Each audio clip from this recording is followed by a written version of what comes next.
இங்க ஒரு பையனோட ஷூ பிஞ்சு போயிருக்கு. அதையுமே ஒரு டேப் போட்டு தான் ஒட்டி யூஸ் பண்ணிட்டு இருக்கான். ஒரு நாள் அந்த ஷூமே காணாம போயிடுது. பார்த்தா அதை அவங்க அம்மா தூக்கி போட்டுட்டேன்னு சொல்றாங்க. அதுக்கு பதிலா அவனோட அக்காவோட பழைய ஷூவை போட்டுட்டு போக சொல்லி சொல்றாங்க. ஆனா இவன் அந்த ஷூவை பார்த்ததுமே ஷாக் ஆயிடுறான். ஏன்னா அது பொண்ணுங்க போடுற ஷூ. சோ என்னால அதெல்லாம் போட்டுட்டு ஸ்கூலுக்கு எப்படி போக முடியும்னு அவன் கேக்குறான். அப்பதான் இவனோட அப்பாவும் உள்ள வராரு. வந்ததுமே இவன் சொல்ல வரத அவர் புரிஞ்சுக்கிறாரு. ஆனா அவங்க அம்மா புதுசா எல்லாம் வாங்கி தர முடியாதுன்னு சொல்லிடுறாங்க.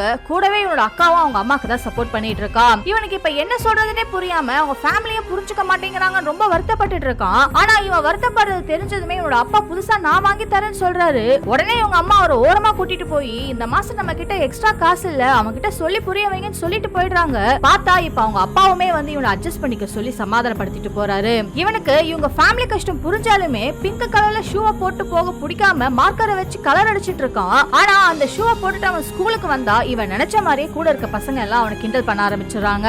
இவனால இப்ப எதுவுமே பேச முடியாம ரொம்ப அமைதியா உட்கார்ந்துட்டு இருக்கான்.